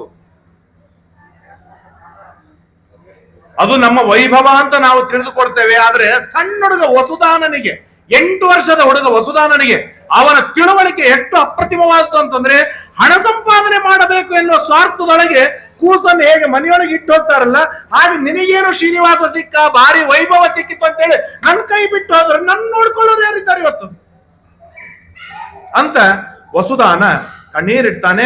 ಹೀಗೆ ಎಲ್ಲ ನಡೀತಾ ಇರ್ತದೆ. ಇಷ್ಟೆಲ್ಲರೂ ಅಳುತ್ತಾ ಇರುವಾಗ ಶ್ರೀನಿವಾಸ ಅಳ್ಲಿಕ್ಕೆ ಶುರು ಮಾಡಿಬಿಟ್ಟ. ಆ ಜೊತೆಗಿದ್ದವ್ರು ಚಟ್ಟಂತ ಚೂಡ್ತಾರೆ, ಶ್ರೀನಿವಾಸ ಅಳೋರು ಹೆಣ್ಣಿನವ್ರು ಅಳ್ಬೇಕಲ್ಲ, ನೀ ಅಳಬಾರ್ದು, ನೀನ್ ಯಾಕೆ ಕಣ್ಣೀರಿಡ್ಲಿಕ್ಕತ್ತೆ. ಆಗ ಶ್ರೀನಿವಾಸ ಹೇಳ್ತಾನೆ, ಅಷ್ಟಾಗ ಸುಧಾರಿಸಿಕೊಂಡು ಶ್ರೀನಿವಾಸ ಹೇಳ್ತಾನೆ, ನಾನ್ ಅಳೋದಲ್ಲೋ ಮಾರಾಯ, ನನ್ ತಂಗಿ ಮದುವೆ ಮಾಡ್ತಾ ಇರುವಾಗ ನಾನು ಗಡಿಬಿಡಿ ಒಳಗೆ ರಾತ್ರಿ 12ಕ್ಕೆ ಮದುವೆ ಮಾಡಿ ಮುಗಿಸ್ಬಿಟ್ಟೆ. ಯಾರು ಇದ್ದಿದ್ದಿಲ್ಲ. 12 ಅಂದ್ರೆ ರಾತ್ರಿ ಅಲ್ಲ, ಬೆಳಗಿನ ಹೊತ್ತೆ ಯಾರು ಇರ್ಲಿಲ್ಲ. ಬಂದೆ ಗಡಿಬಿಡಿ ಒಳಗೆ ಏನೋ ಮಾಡಿ ಪುಣ್ಯವಂತ ಮುಗಿಸ್ಬಿಟ್ಟೆ. ಆಗ ಅಳ್ಲಿಕ್ಕೆ ಟೈಮೇ ಇರ್ಲಿಲ್ಲ. ಹಾಗಾಗಿ ಅದು ನೆನಪಾಯ್ತು, ಆದ್ರಿಂದ ನಾನು ಕಣ್ಣೀರಿಡ್ತಾ ಇದ್ದೇನೆ ಅಂತೇಳಿ ಶ್ರೀನಿವಾಸ ಅದನ್ನು ಸುಧಾರಿಸಿಕೊಳ್ತಾನೆ. ಆಗ ಆಕಾಶ ರಾಜನಿಗೆ ಪ್ರದಕ್ಷಿಣೆ ಹಾಕ್ತಾನೆ ಶ್ರೀನಿವಾಸ ಪದ್ಮಾವತಿ, ತಂದೆ ತಾಯಿಗಳನ್ನು ಕೂಡಿಸಿ. ಅಂದ್ರೆ ಇವು ಎಲ್ಲ ಏನಾಗಿದೆ ಅಂತಂದ್ರೆ, ಇವತ್ತು ನಮ್ಮಲ್ಲಿ ನಾನು ಮೊದಲನೇ ದಿನ ಒಂದು ಮಾತು ಹೇಳಿದ್ದೆ, ಇವತ್ತು ಹೆಚ್ಚು ಜನ ಇದ್ದೀರಾ, ಅದರಿಂದ ಮತ್ತೊಮ್ಮೆ ಹೇಳ್ತೇನೆ ನಾನು. ಈ ಕೆಲವೊಮ್ಮೆ ನಮ್ಮಲ್ಲಿ ಪದ್ಧತಿ ಇಲ್ಲ, ಆ ಪದ್ಧತಿ ಇಲ್ಲ, ಈ ಪದ್ಧತಿ ಇಲ್ಲ ಅಂತ ನಮ್ಮಲ್ಲಿ ಒಂದು ಬಾಯಿಯೊಳಗೆ ಬರ್ತಿರ್ತದೆ. ಇವತ್ತು ಇಲ್ಲಿ ಕುಳಿತುಕೊಂಡಿರುವ ನಮ್ಮೆಲ್ಲರ ದೊಡ್ಡ ಜವಾಬ್ದಾರಿ ಏನು ಅಂತಂದ್ರೆ, ಮುಂದೆ ನನ್ನ ಮೊಮ್ಮಗ ದೇವರ ಪೂಜೆ ಮಾಡೋ ಪದ್ಧತಿ ನಮ್ಮಲ್ಲಿ ಇಲ್ಲ ಅಂತ ಹೇಳ್ಬಾರ್ದು. ಮನೆಯೊಳಗೆ ಬ್ರಾಹ್ಮಣರಿಗೆ ಊಟಕ್ಕೆ ಹಾಕುವ ಪದ್ಧತಿ ನಮ್ಮಲ್ಲಿಲ್ಲಪ್ಪ, ಮಠದೊಳಗೆ ಹಾಕ್ತೀವಿ ನಾವು. ಅಲ್ಲೇ ನಮ್ಮ ಅಪ್ಪ ಹಂಗೆ ಹಾಕ್ಯಾರ, ನಮ್ಮ ಅಜ್ಜ ಹಂಗೆ ಹಾಕ್ಯಾರ, ಎಲ್ಲರೂ ಹಂಗೆ ಹಾಕ್ಯಾರ, ನಮ್ಮ ಮನೆಯೊಳಗೆ ಏನಾದ್ರು ಪದ್ಧತಿ ಇಲ್ಲ ಅಂತ ಅನ್ಬಾರ್ದು. ಪದ್ಧತಿ ಏನಿತ್ತು ಅಂದ್ರೆ, ತಂದೆ ತಾಯಿಗಳನ್ನು ಕೂಡಿಸಿ ಆ ವಧೂವರರು ಇಬ್ಬರು ಕೂಡಿ ಪ್ರದಕ್ಷಿಣೆ ಹಾಕಿ ನಮಸ್ಕಾರವನ್ನು ಮಾಡಬೇಕು. ನಿಂತು ಹೋಗಿದೆ. ಯಾಕೆ ನಿಂತು ಹೋಯ್ತು? ನಮ್ಮ ಹಿರಿಯರು ನಿಲ್ಲಿಸಿದ್ರು. ಹೀಗೆ ನೂರಾರು ಧರ್ಮಗಳನ್ನು ನಾವು ನಿಲ್ಲಿಸುವುದು ಬೇಡ. ಕೈ ಮುಗಿತೇನೆ, ಪ್ಲೀಸ್ ಮಾಡ್ತೇನೆ, ನಮ್ಮ ಮೊಮ್ಮಕ್ಕಳಿಗೆ, ನಮ್ಮ ಮರಿಮಕ್ಕಳಿಗೆ ದೇವರ ಪೂಜೆ ಮಾಡೋದು, ಬ್ರಾಹ್ಮಣರಿಗೆ ಮನೆಯೊಳಗೆ ಊಟಕ್ಕೆ ಹಾಕೋದು, ಈ ಎರಡು ಪದ್ಧತಿ ಮಿನಿಮಮ್ ಆದರೂ ಅವರಿಗೆ ಗೊತ್ತಿರಬೇಕು, ಅದು ಮನೆಯೊಳಗೆ ಮಾಡಬೇಕು. ಹಾಗೆ ಸಾಕಷ್ಟು ಹೇಳಿದಾಗ ಆಕಾಶರಾಜ ಆಶೀರ್ವಾದ ಮಾಡ್ತಾನೆ. ದೀರ್ಘಾಯುರ್ಭವ ಗೋವಿಂದ ಶ್ರೀನಿವಾಸ, ದೀರ್ಘವಾದ ಆಯುಷ್ಮಂತನಾಗುವ ಮಾರಾಯ ಅಂತ ಆಶೀರ್ವಾದ ಮಾಡ್ತಾನೆ. ತಕ್ಕ ಕಾಲಕ್ಕೆ ಮಾಡಬೇಕಾದ ಆಶೀರ್ವಾದಗಳು ಗೊತ್ತಿರಬೇಕು. ಯಾಕೆ ಆಕಾಶರಾಜ ದೀರ್ಘಾಯುರ್ಭವ ಅಂತ ಆಶೀರ್ವಾದ ಮಾಡಿದ? ತನ್ನ ಮಗಳನ್ನ ಕೊಟ್ಟಾನ. ಅಲ್ಪಾಯುಷಿ ಆದ್ರೆ ಹೆಂಗದು? ಬೇಡ ಮಾರಾಯ, ಸುದೀರ್ಘವಾದ ಆಯುಷ್ಮಂತನಾಗು. ನಮಸ್ಕಾರ ಮಾಡಿಸ್ಕೊಳ್ಳಿಕ್ಕೂ ಬರಬೇಕು, ಮಾಡಿಸ್ಕೊಳ್ಳಿಕ್ಕೆ ಬೇಕು. ಅದು ತಂದೆ ತಾಯಿಗಳ ಹಿರಿಯರ ಹಕ್ಕು. ಅದು ಅದೇ ರೀತಿಯಾಗಿ ಪ್ರೀತಿಯಿಂದ ಅಂತಃಕರಣದಿಂದ ಚೆನ್ನಾಗಿ ಹರಿಸಬೇಕು. ಆರೋಗ್ಯವಂತನಾಗು, ಆಯುಷ್ಮಂತನಾಗು, ಸೌಭಾಗ್ಯವಂತನಾಗು, ಸುಖವಂತನಾಗು, ಸಮೃದ್ಧಿ ಉಳ್ಳವನಾಗು, ಉತ್ತಮ ಸಂತಾನವನ್ನು ಪಡೆಯುವವನಾಗು, ಅತ್ಯುತ್ಕೃಷ್ಟವಾದ ವಿವಾಹ ಸಂಪನ್ನನಾಗು. ನಾನಾ ತರಹದ ಆಶೀರ್ವಾದಗಳನ್ನು ಮಾಡುವ ಕೌಶಲವನ್ನು ಪಡೆದಿರಬೇಕು. ಹಾಗೆ ಆಶೀರ್ವಾದವನ್ನು ಮಾಡ್ತಾನೆ. ಮಾಸಾಂತೆ ಗಚ್ಚ ಗೋವಿಂದ, ಒಂದು ತಿಂಗಳು ಬಿಟ್ಟು ಹೊರಡಲ್ಲ ಅಂತ ಮತ್ತೆ ಬೇಡಿದಾಗ, ಇಲ್ಲ ನನಗೆ ಬಹಳ ಕೆಲಸವಿದೆ, ನಾನು ಹೊರಡಬೇಕು ಆಕಾಶರಾಜ, ಮತ್ತೆ ಬರ್ತೇನೆ ನಾನು. ಯಾಕೆ ಹೇಳಿದ ಶ್ರೀನಿವಾಸ ಅಂದ್ರೆ, ಮೊಟ್ಟ ಮೊದಲನೇ ದಿನ ಬಿಸಿ ಬಿಸಿ ನೀರು ಎಣ್ಣೆ ಹಚ್ಚಿ ಕಾಸಿ ಎರಿತಾರೆ. ಎರಡನೇ ದಿವಸ ಅಲ್ಲಿ ಬಟನ್ ಹಾಕ್ರಿ ಬಿಸಿನೀರು ಬರ್ತದ ನೋಡ್ರಿ ಅಂತಾರ. ಇನ್ ಮೂರನೇ ದಿವಸ ಯಾಕೋ ಸ್ವಲ್ಪ ಗೀಸರ್ ಎಡವಟ್ಟಾಗ್ಯದ್ರಿ, ಅಲ್ಲೇ ಅಷ್ಟ್ ನೀರ್ನ್ಯಾಗ ಮುಗಿಸ್ಬಿಡ್ರಿ ಅಂತ. ಇನ್ ನೀರೇ ಇಲ್ಲ ಅನ್ನೋದ್ರೆ ಖಾಲಿ ಮಾಡ್ಬೇಕು. ಬಹಳ ದಿವಸ ಅಂದ್ರೆ ಇದು ಸುಮ್ಮ ಹಾಸ್ಯಕ್ಕಾಗಿ, ಬಹಳ ದಿವಸ ಬೀಗರ ಮನೆಯೊಳಗೆ ಇರಬಾರ್ದು. ಆಲಸಿ ಆಗ್ತಾನೆ ಮನುಷ್ಯ. ಯಾಕಂದ್ರೆ ಎಲ್ಲವನ್ನೂ ಕೂತಲ್ಲೇ ಆಗಿಬಿಡುತ್ತೆ, ಎಲ್ಲವನ್ನೂ ಕೂತಲ್ಲೇ ಕೊಟ್ಟು ಬಿಡ್ತಾರೆ. ಅವನಿಗೆ ಜವಾಬ್ದಾರಿ ಬರಬೇಕು. ಹೆಂಡತಿ ಬಂದಿದ್ದಾಳೆ, ಜವಾಬ್ದಾರಿ ಬರಬೇಕು. ಅದರಿಂದ ಅವನು ಡಬಲ್ ಆಕ್ಟಿವ್ ಆಗಬೇಕು, ಹೊರತು ಅವನು ಆಲಸಿ ಆಗಬಾರ್ದು. ಹಾಗಾಗಿ ಶ್ರೀನಿವಾಸ ಹೇಳ್ತಾನೆ, ಸರ್ವತಾ ಇಲ್ಲ, ಬಹಳ ಕೆಲಸವಿದೆ, ನಾನು ಹೊರಡಬೇಕು ಅಂತ ಹೇಳಿದಾಗ ಆಯ್ತು ಅಂತ ಹೇಳಿ ಹೊರಡ್ತಾನೆ. ಗರುಡನನ್ನು ಏರ್ತಾನೆ. ಆಗ ಮತ್ತೆ ಶ್ರೀನಿವಾಸನಿಗೆ ದಾನ ಕೊಡ್ತಾನೆ. ಏನೇನು ಕೊಟ್ಟ? 1,000 ಬಂಡೆಗಳ ತುಂಬ ಅಕ್ಕಿ ಕೊಟ್ಟ ಅಂತ. ಯಾಕೆ ಶ್ರೀನಿವಾಸ ಪಾಪ ಏನ್ ಗಳಿಸಂಗಿಲ್ಲ, ಕಾಡ್ನಾಗಿದ್ದಾನ ಅವನು. ಮನಿ ತುಂಬಾ ಇರ್ಲಿ, ಮನಿ ಎಂದಿಗೂ ಖಾಲಿ ಭಾಂಡಿ ಇರಬಾರ್ದು, ಖಾಲಿ ಬೋಗೋಣಿ ಇರಬಾರ್ದು ಮನಿಯೊಳಗೆ. ಯಾವ ಕಾರಣಕ್ಕೂ ಖಾಲಿ ಬೋಗೋಣಿ ಇರಬಾರ್ದು. ಹಾಗಾಗಿ ಇರ್ಲಿ ಏನ್ ಮುದ್ಗ ಅಂದ್ರೆ ಏನಂತಾರೆ, ಉದ್ದಿನ ಬೇಳೆ, ಕಡ್ಲಿ ಬೇಳೆ, ತೊಗರಿ ಬೇಳೆ, ಹುಣಸೆ ಹಣ್ಣು, ಬೆಲ್ಲ, 1000 ಗಡಿಗೆಗಳ ತುಂಬ ಹಾಲು, ಮೊಸರು, ತುಪ್ಪ, ಜೇನುತುಪ್ಪ, ಮೆಂತ್ಯ, ಹಿಂಗು, ಲವಣ, ಎಣ್ಣೆ, ಸಕ್ಕರೆ, ಸೌತಿಕಾಯಿ, ರಾಜರಂಬಾ ಫಲ, ಬಾಳೆ ಎಲೆ, ಹೀಗೆ 100 ವಸ್ತುಗಳನ್ನು ಕೊಡ್ತಾನೆ ಹೋಗುವಾಗ. ಇವತ್ತೊಂದು ವಸ್ತು ಕೊಡ್ತಾರೆ ಹೋಗುವಾಗ, ಏನ ಡಬ್ಬಿ ತುಂಬಾ ಬಿಸಿಬೇಳೆ ಭಾತು ಮೊಸರನ್ನ ಮಾಡಿ ಕೊಡ್ತಾರೆ, ತಿಂದು ಮಜಾ ಮಾಡ್ರಿ ಅಂತ ಹೇಳೋದು. ಅಲ್ಲೆಲ್ಲ ಹಾಗೆಲ್ಲ ಅಲ್ಲ, ಅಡಿಗೆ ಮಾಡ್ಕೊಂಡು ತಿನ್ನು, ಶುದ್ಧವಾಗಿ ತಿನ್ಬೇಕು ಮಗನೇ, ಮೊದಲನೇ ದಿವಸ ಗಾಡಿ ಒಳಗೆ ತಿಂದ್ರೆ ಹೆಂಗ ಅಂತ ಹೇಳಿ ಸಮೃದ್ಧವಾಗಿ ಕೊಟ್ಟ. ಆಕಾಶರಾಜ ಬೆನ್ನತ್ತೆ ಅಲ್ಲಿವರೆಗೆ ಬಂದಿದ್ದಾನೆ. ಆಗ ಶ್ರೀನಿವಾಸ ಹೇಳ್ತಾನೆ, ಆಕಾಶರಾಜ ವಯಸ್ಸಾಗಿದೆಯೋ ಮಾವ, ಬಾ, ಎಷ್ಟು ದೂರ ಬರ್ತೀನಿ ನೀನು, ಸಾಕು ಇಲ್ಲೇ ಇರು, ನಾವು ಹೊರಡುತ್ತೇವೆ, ಏನಾದ್ರೂ ಬೇಕಿದ್ರೆ ಕೇಳುವ ಮಾರಾಯ, ನಾನು ಕೊಡ್ತೇನೆ ಅಳೆಯ ಅಂತ ಹೇಳಿದಾಗ ಶ್ರೀನಿವಾಸ ಆಕಾಶರಾಜ ಹೇಳ್ತಾನೆ, ಭಕ್ತಿಂದೇ ಚಚಲಾಂ ಕೃಷ್ಣ, ನನಗೆ ಇನ್ನೇನು ಬೇಡ, ನನಗೆ ನಿನ್ನ ಪಾದಾರ ಬಿಂದಗಳಲ್ಲಿ ಅವಿರತವಾದ ಭಕ್ತಿಯನ್ನು ಕೊಡು, ಬೇರೆ ಏನ್ ಬೇಡ ಅಂತ ಹೇಳಿದರೆ, ಭಕ್ತಿಯನ್ನು ಬೇಡಿದ್ರೆ ಶ್ರೀನಿವಾಸ ಸಾರೋಪ್ಯವನ್ನೇ ಕೊಟ್ಟು ಅನುಗ್ರಹವನ್ನು ಮಾಡ್ತಾನೆ. ಮುಂದೆ ನನ್ನ ರೂಪವೇ ನಿನಗೆ ಬರುತ್ತೆ ಹೋಗು ಅಂತ ಆಶೀರ್ವಾದವನ್ನು ಮಾಡ್ತಾನೆ. ಆಗ ಆ ವಸುದಾನ ಬರ್ತಾನೆ, ಮಾಮ ಇಷ್ಟೆಲ್ಲ ತಗೊಂಡ, ನನಗೇನಾದ್ರೂ ಕೊಡ್ತಾನೇನು ಅಂತ ಹೀಗೆ ಕಣ್ಣರಳಿಸಿ ನೋಡ್ತಾ ಇರುವಾಗ ಮೈ ಮೇಲೆ ಹೊತ್ತುಕೊಂಡ ವಸ್ತ್ರವನ್ನು ಆ ವಸುದಾನನಿಗೆ ಕೊಡ್ತಾನೆ. ಆ ವಸುದಾನ ಉದ್ಧಾರ ಆಗಿ ಹೋಗಿಬಿಡ್ತಾನೆ. ಅದಾದ್ಮೇಲೆ ಶ್ರೀನಿವಾಸ ಮುಂದೆ ಹೊರಟಿದ್ದಾನೆ. ಹೀಗೆ ತಿರುಗಿ ನೋಡ್ತಾನೆ, ಗರುಡನ ಮೇಲೆ ಎತ್ತರದೊಳಗಿದ್ದ, ತಿರುಗಿ ನೋಡಿದ. ಆ ಕ್ರೌಡಿನೊಳಗೆ ಸ್ವಲ್ಪ ಸಡಿಲಾಗೇ ಇಲ್ಲ, ಹೇಗಿತ್ತು ಹಾಗೆ ಎಲ್ಲ ಜನರು ಇದ್ರು. ರುದ್ರದೇವರಿಗೆ ಕರೆದ ಶ್ರೀನಿವಾಸ, ಏನೋ ಆಯರಿ ಕೊಟ್ಟಿಲ್ಲ ಎಲ್ಲರಿಗೂ ಅಂದ್ರೆ ಏನರ್ಥ? ಆಯರಿ ಕೊಟ್ಟದ ಅಂತಂದ್ರೆ ನೀವು ಖಾಲಿ ಮಾಡ್ರಿ ಅಂತ ಅರ್ಥ. ಈಗ ನಾವು ಭಾರಿ 5th ಜನರೇಷನ್ ಪತ್ರಿಕಾ ಜೊತೆಗೆ ಆಯರಿ ಕೊಟ್ಟು ಬಿಡ್ತೇವೆ ಅಂದ್ರೆ ನೀವು ಬರಬಾಡ್ರಿ ಅಂತ ಅರ್ಥ. ಹಾಗೆಲ್ಲ ಅಲ್ಲ. ಯಾಕೆ ಕರೆದ್ರೆ ಟೆನ್ಷನ್, 700 ರೂಪಾಯಿ ಒಂದ್ ಎಲಿಗೆ. ಹಾಗಾಗಿ ಕೊಟ್ಟು ಬಯ್ಯ ಅದೆಲ್ಲ ಅಲ್ಲ. ಶ್ರೀನಿವಾಸ ಕೇಳಿದಾಗ ಮತ್ತೆ ಎಲ್ಲರಿಗೂ ಆಹೇರಿ ಕೊಟ್ಟಿಲ್ಲಪ್ಪ ಅಂತ ಕೇಳಿದಾಗ, ಇಲ್ಲ ಸ್ವಾಮಿ ಎಲ್ಲರಿಗೂ ಕೊಟ್ಟಿನಿ ಅಂತ ಕೇಳಿದ ಕೂಡಲೇನೆ ಮತ್ತೆ ಇನ್ಯಾಕೆ ಇವ್ರು ಇದ್ದಾರಲ್ಲ ಅಂತ ವಿಚಾರವನ್ನು ಮಾಡಿ ಶ್ರೀನಿವಾಸ ಹೇಳ್ತಾನೆ, ಮದುವೆ ಆದ್ಮೇಲೆ 6 ತಿಂಗಳ ಬೆಟ್ಟ ಹತ್ತಬಾರ್ದು ಅಂತ ಆಗಿಂದಾಗಲೇ ಧರ್ಮವನ್ನು ಹುಟ್ಟಿ ಹಾಕಿದ ಶ್ರೀನಿವಾಸ. ಯಾಕೆ ಧರ್ಮವನ್ನು ಹುಟ್ಟಿ ಹಾಕುವನು ಯಾರು? ದೇವರೇ. ಧರ್ಮಗುತ್ ಗೊತ್ತ. ಆದ್ದರಿಂದಾಗಿ ಧರ್ಮ ಅವನು ಹೇಳಿದರಿಂದಾಗಿ ಆಗಿಂದಾಗಲೇ ಶ್ರೀನಿವಾಸ ಹೇಳಿದಾಗ, ಆಯ್ತು ಇನ್ನು ಶ್ರೀನಿವಾಸ ನಿನ್ನ ಮನಸ್ಸು ತಿಳಿದೆವಪ್ಪ, ನಾವು ಹೊರಟೇವೆ ಅಂತ ಹೇಳಿ ಅಲ್ಲಿಂದ ಎಲ್ಲರೂ ಹೊರಡ್ತಾ ಇರುವಾಗ ಅಗಸ್ತ್ಯರ ಆಶ್ರಮಕ್ಕೆ ಬರ್ತಾನೆ. ಲಕ್ಷ್ಮೀದೇವಿ ಇರ್ತಾಳೆ. ಎಷ್ಟು ಸೂಕ್ಷ್ಮ ವ್ಯವಹಾರವನ್ನು ಶ್ರೀನಿವಾಸ ಮಾಡ್ತಾನೆ. ಎಲ್ಲರಿಗೂ ಹೊತ್ತಾಕ್ಬೋದು, ಲಕ್ಷ್ಮೀದೇವಿಗೆ ಹೇಗೆ ಹೊತ್ತಾಕ್ಬೇಕು? ಹೆಂಗ್ ಹೋಗಂತ ಹೇಳ್ಬೇಕು ಲಕ್ಷ್ಮೀದೇವಿಗೆ? ನೀ ಈಗ ಹೋಗು ಅಂತಂದ್ರೆ ನಾಳೆ ಪ್ರಳಯ ಕಾಲದೊಳ ನಾನೊಬ್ಬಕ್ಕೆ ಇರೋಳು ಅಂತೇಳಿ ಅವಳು ಡಿಮ್ಯಾಂಡ್ ಮಾಡ್ತಾಳೆ. ಹಾಗಾಗಿ ಮೆಲ್ಲಕ ಲಕ್ಷ್ಮೀದೇವಿ ಮುಖ ನೋಡಿದ ಶ್ರೀನಿವಾಸ, ಹೀಗೆ ನೋಡಿದ. ಲಕ್ಷ್ಮೀದೇವಿ ಟಕ್ಕಂತ ತಿಳಿದುಕೊಂಡು ಹೇಳ್ತಾಳೆ, ಅಲ್ಲ ಶ್ರೀನಿವಾಸ, ನಿನ್ನ ಮನಸ್ಸು ನನಗೆ ಗೊತ್ತು, ನಾವು ಹೊರಟೆ ಮಾರಾಯ ಕೊಲ್ಲಾಪುರಕ್ಕೆ ಅಂತ ಹೇಳಿ ಆಗಿಂದಾಗಲೇ ಆ ಲಕ್ಷ್ಮೀದೇವಿ ಕೊಲ್ಲಾಪುರಕ್ಕೆ ಹೊರಡ್ತಾಳೆ. ಗತೆ ದೇವಗಣೇ ತತ್ರ ರಮೋವಾಚ ರಮಾಪತಿಂ ಗಚ್ಚಾಮಿ ಜಗದೀಶಾದ್ಯ ಕರವೀರ ಪುರಂ ಪ್ರತಿ ಅಂತೇಳಿ ಕರವೀರಕ್ಕೆ ಹೋಗ್ತಾಳೆ. ಶತಾನಂದೋವಾಚ, ಈ ರೀತಿಯಾಗಿ ಅತ್ಯಂತ ವೈಭವದಿಂದ ಪರಮ ವಿಜೃಂಭಣೆಯಿಂದ ಕೋಟಿ ಜನ ಸೇರಿದ, ಎಲ್ಲರೂ ಮಡಿವಂತರು, ಎಲ್ಲರೂ ಧಾರ್ಮಿಕರು, ಎಲ್ಲರೂ ಸಜ್ಜನರು, ಎಲ್ಲರೂ ಶ್ರೀಮಂತರು, ಎಲ್ಲರೂ ಧನಧಾನ್ಯ ಸಮೃದ್ಧರು, ಎಲ್ಲರೂ ಪುತ್ರ ಪೌತ್ರಾದಿಗಳಿಂದ ಕೂಡಿದವರು. ಅಂದ್ರೆ ಆಶೀರ್ವಾದಕ್ಕೆ ಬಂದ ಶ್ರೀನಿವಾಸನಿಗೆ ಆಶೀರ್ವಾದ ಮಾಡೋದಕ್ಕಾಗಿ ಬಂದ ಯಾರೊಬ್ಬರಿಗೂ ಕೂಡ ಕೊರತೆ ಇದ್ದವರಿಲ್ಲ.